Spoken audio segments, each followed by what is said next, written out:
Why Brazil? It is asking for vaccines and it is betting and filtering the mass migration that is occurring right now through their borders by hundreds of Venezuelans. But in the United States of America, that is considered to be racist. There is a mass migration right now occurring to the south border of Brazil, to the north border of Brazil, and the south border of Venezuela, to be correct.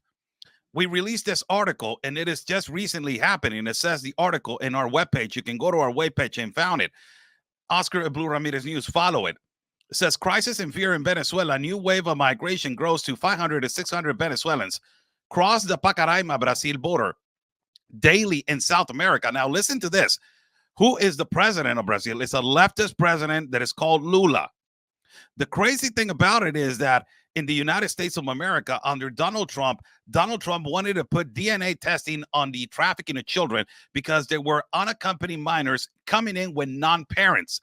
This, for the ACLU, was considered to be racist, oppressive, and a violation of human rights.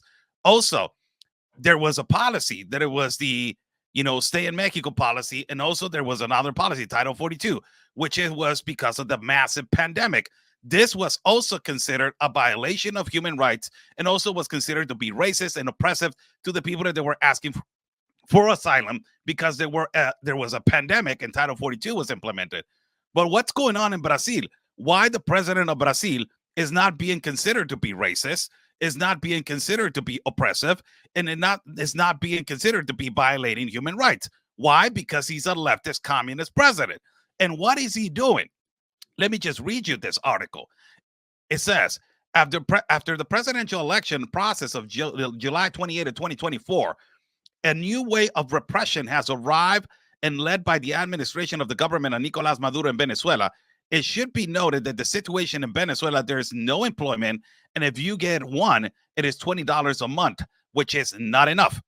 Journalists and residents of the Gran Sabana municipality in the state of Bolívar reported that a significant migratory surge that includes the daily departure between 500 and 600 Venezuelans to Pacaraima, 214 kilometers away from Boa Vista, the capital of state of Roraima in Brazil.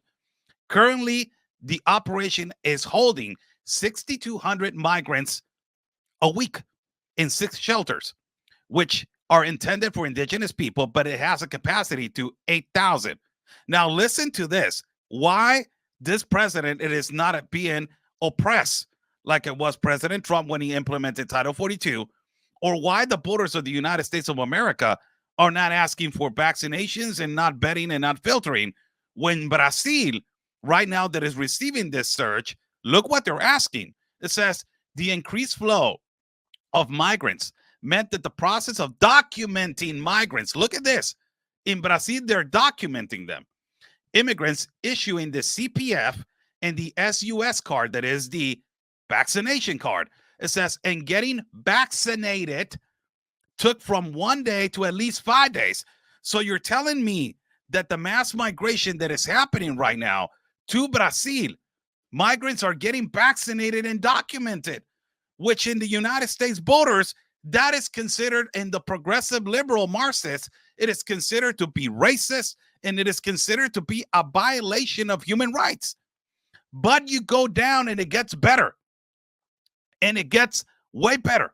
It says the demand for the vaccinations escalated in times of vaccines were lacking. Why Brazil is lacking the vaccines? Because of the massive flow that is coming in. And which are the vaccines that they are currently demanding for you to enter and currently to have for you to enter Brazil? Look at this.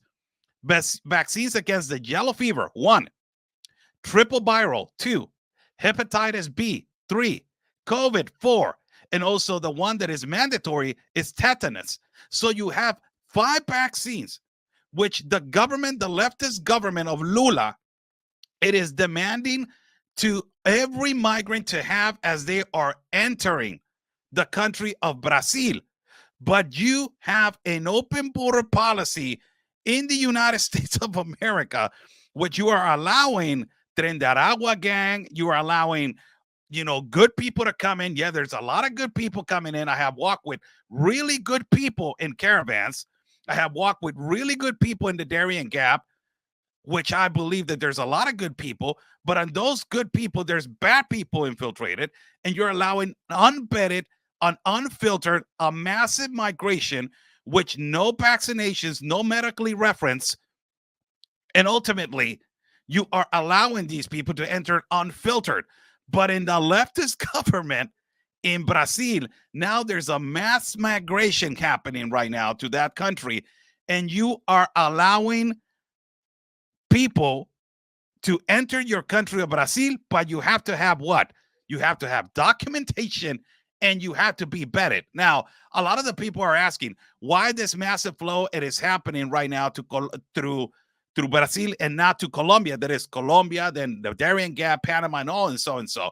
So the article that we wrote, it says about why there are more migrants being reported to Brazil to Colombia.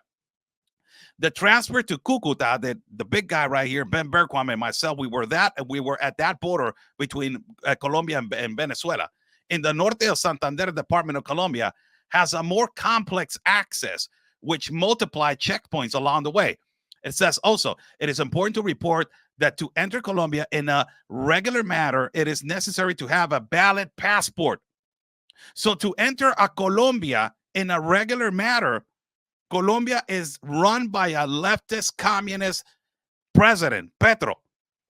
To enter Colombia in a regular matter, you need a passport. But to enter the United States in a regular matter, also you need a tourist visa, you need a passport, you got the CBP one, and also you got the open border, which you can actually enter through a non-port of entry, and you can enter to where there's no wall, or you can be trafficked, or you can jump the wall, and you can enter, ask for asylum, and you will be admitted, embedded. But if you go to Colombia, if you want to enter through a regular matter, they're asking you for a passport. So why Venezuelans in this, hard economy which they're going through, this dictator which they're going through right now, why they're going through Brazil instead of Colombia? Because a lot of them, they don't have. The article says right here, it is important to report that to enter Colombia in a regular manner, it is necessary to have a valid passport. Requirement that is not requested in the operation that is welcome, that is Brazil.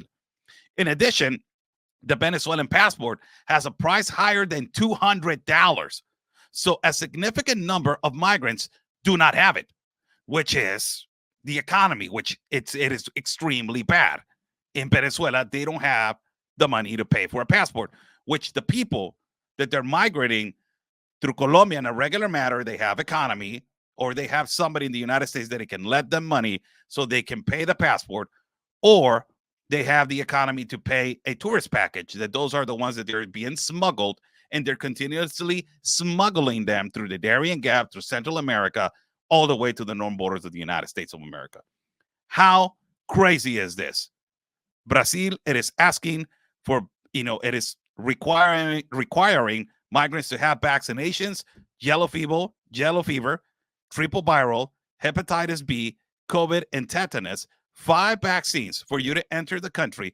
But in the United States of America, that is considered to be racist, a violation of human rights, and ultimately, you cannot ask that, and you cannot be doing that, to be betting and to be vaccinating migrants. Why? Because that is a violation of human rights. That's how we have seen it, and that's how the ACLU has been acting. I'm Oscar Blue for Real America's Voice News. Don't forget to follow us on all of our social media platforms. Follow our webpage as Oscar Blue Ramirez News, and follow all of our platforms on YouTube, Facebook, X, Instagram, and Getter. God bless you all. Stay safe. And like we always say, God's plan, it is our mission.